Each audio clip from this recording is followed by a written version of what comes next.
यह कहानी बहुत समय पहले की है। एक साहूकार के 7 बेटे और एक बेटी थी। कार्तिक मास की कृष्ण पक्ष की चतुर्थी को साहूकार की सभी बहुओं, बेटी और पत्नी ने व्रत रखा। जब साहूकार के बेटे भोजन करने बैठे तो अपनी छोटी बहन से खाना खाने के लिए कहने लगे। तब वह बोली, मेरे प्यारे भाइयों, आज मेरा करवा चौथ का व्रत है और अभी चांद नहीं निकला। मैं चांद की प्रतीक्षा कर रही हूँ और चांद निकलने पर अर्घ देकर चौथ माता की जोत देखकर ही भोजन करूंगी। साहूकार के बेटे अपनी छोटी बहन से बहुत प्यार करते थे। वो बहन को भूख से व्याकुल नहीं देख पाए। उन्होंने नगर की पहाड़ी के ऊपर जाकर एक दीपक जलाया और उसके सामने छलनी रख दिया, जिससे कि वह चांद की तरह दिखाई दे सके। फिर वे अपनी बहन को जाकर बोले, देखो बहन, चांद निकल आया है, तुम इसकी पूजा कर भोजन कर लो। साहूकार की बेटी अपनी भाभियों के पास जाकर कहती है कि चलो, चांद निकल आया है, हम सब मिलकर उसकी पूजा कर अपना व्रत खोल ले। तब उसकी भाभियां कहती है कि नहीं बाई, ये तो तुम्हारा ही चांद निकला है, हमारा चांद निकलने में अभी समय है। साहूकार की बेटी बहुत भोली थी, वह उनकी बात समझ नहीं पाई। ऊपर से भूख भी उसे बहुत सता रही थी, अतः वह अकेले ही चांद को अर्घ देकर खाना खाने बैठ जाती है। जैसे ही वह भोजन का पहला टुकड़ा तोड़ती है तो छींक आ जाती है, और जैसे ही दूसरा टुकड़ा तोड़ती है तो मुंह में बाल आ जाता है, और जैसे ही तीसरा टुकड़ा खाने वाली होती है तो ससुराल से बुलावा आ जाता है कि तेरे पति बहुत बीमार है, जल्दी से जल्दी घर पर आ जाओ। साहूकार की बेटी यह समाचार सुन बहुत चिंतित हो जाती है। वह विदा होने के लिए अपनी माँ के पास जाती है। माँ उसे विदा करने के लिए कुछ कपड़े बक्से में से निकालती है, लेकिन वह जो भी कपड़ा निकालती वह काला और सफेद निकलता। वह भाग्य का लिखा समझ जाती है और अपनी बेटी से कहती है, पुत्री, तेरे ऊपर बहुत बड़ा संकट आने वाला है। मैं उस संकट को तो नहीं रोक पाऊंगी, पर मैंने जीवन भर सच्चे मन से चौथ माता का व्रत किया है, अतः उस व्रत के पुण्य फल से मैं तुम्हें इस संकट से बचने का उपाय बताती हूँ। ससुराल जाते समय रास्ते में तुम्हें जो भी बड़ा या छोटा कोई मिले उसके चरण स्पर्श कर आशीर्वाद लेते जाना, और जो भी तुम्हें सदा सुहागन रहने का वरदान दे वहीं अपनी साड़ी में गांठ बांध लेना। चौथ माता तुम्हारी सहायता करें। यह कहते हुए वह अपनी पुत्री को विदा कर देती है। साहूकार की बेटी भी अपनी माँ के बताए अनुसार रास्ते में जो भी मिलता उसके चरण स्पर्श करती जाती। कोई उसे खुश रहने का वरदान देता तो कोई लंबी आयु का, परंतु किसी ने भी उसे सौभाग्यवती का वरदान नहीं दिया। अंत में वह अपने ससुराल पहुँच जाती है, जहाँ घर के बाहर उसकी ननद खेलते हुए मिलती है। वह दोनों हाथों से बड़ी विनम्रता के साथ उसे प्रणाम कर चरण स्पर्श करती है। उसकी ननद उसे सौभाग्यवती का वरदान देती है। वह तुरंत अपनी साड़ी में गांठ बांध लेती है और फिर घर में प्रवेश करती है, जहां वह देखती है कि उसके पति का देहांत हो गया है। वह उसके चरणों में गिरकर खूब रोती है, और जब उसके पति को अंतिम संस्कार के लिए ले जाते हैं तो वह उनके पीछे पीछे चली जाती है।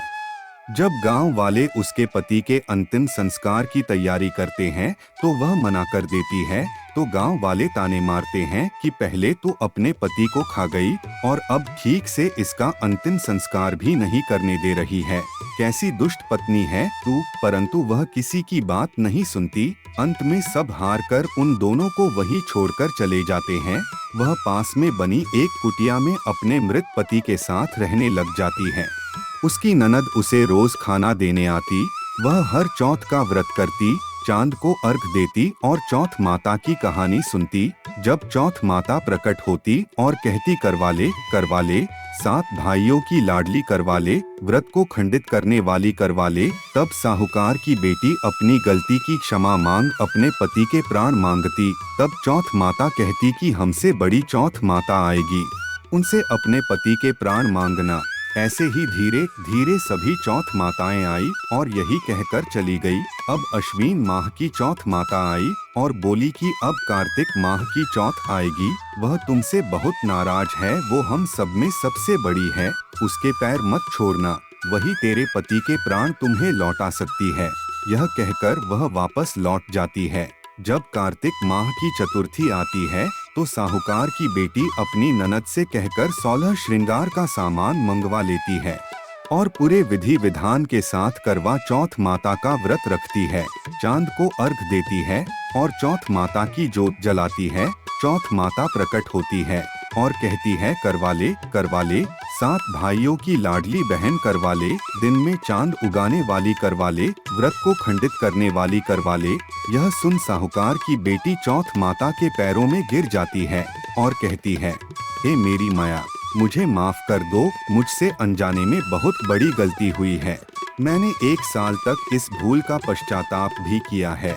मुझे माफ कर मेरे पति के प्राण लौटा दो। तब माता कहती है, तू तो बड़ी भूखी है, 7 भाइयों की लाडली है, तुझे सुहाग का क्या काम। तब साहूकार की बेटी कहती है, नहीं माता, जब तक आप मेरे पति को जीवित नहीं कर देती तब तक मैं आपके पैर नहीं छोड़ूंगी।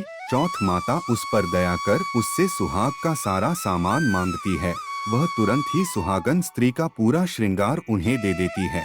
तब चौथ माता ने अपनी आंख से काजल निकाला, नाखूनों से मेहंदी निकाली, मांग से सिंदूर निकाला और उसे एक करवे में घोलकर अपनी अंगुली से उसके पति के मृत शरीर पर छांटे दिए, जिससे कि उसका पति जीवित हो उठा। दोनों पति पत्नी ने माता की जय जयकार की। जाते जाते चौथ माता उसकी झोपड़ी के लात मार गई, जिससे झोपड़ी की जगह एक सुंदर महल बन गया, जिसमें दोनों पति पत्नी साथ साथ खुशी से रहने लगे। हे चौथ माता, जैसा दुख पहले साहूकार की बेटी को दिया वैसा दुख किसी को मत देना, और जैसा सुख बाद में साहूकार की बेटी को दिया वैसा सुख इस कहानी को कहने वाले, सुनने वाले और हुकार भरने वाले सभी को देना। तो बोलो चौथ माता की जय। और यदि आपने सच्चे मन से चौथ माता का व्रत किया है या चौथ माता की यह कहानी सुनी है तो वीडियो को लाइक कर कमेंट बॉक्स में जय चौथ माता अवश्य लिखे तथा चैनल को सब्सक्राइब कर प्लेलिस्ट में जाकर करुणा के सागर प्रभु श्री राम की रामायण कथा अवश्य सुने और अपने जीवन में चमत्कारी परिवर्तन पाएं। जय श्री राम, जय चौथ माता।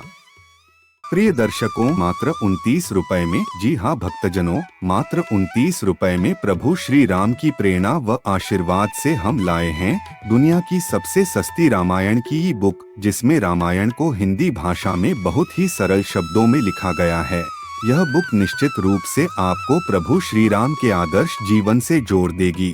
तो अभी नीचे दिए गए डिस्क्रिप्शन या कमेंट बॉक्स में दिए गए लिंक पर जाकर अपनी ई बुक पाएं और अपने खाली समय का उपयोग अपने फोन में रामायण ग्रंथ को पढ़ने में करें।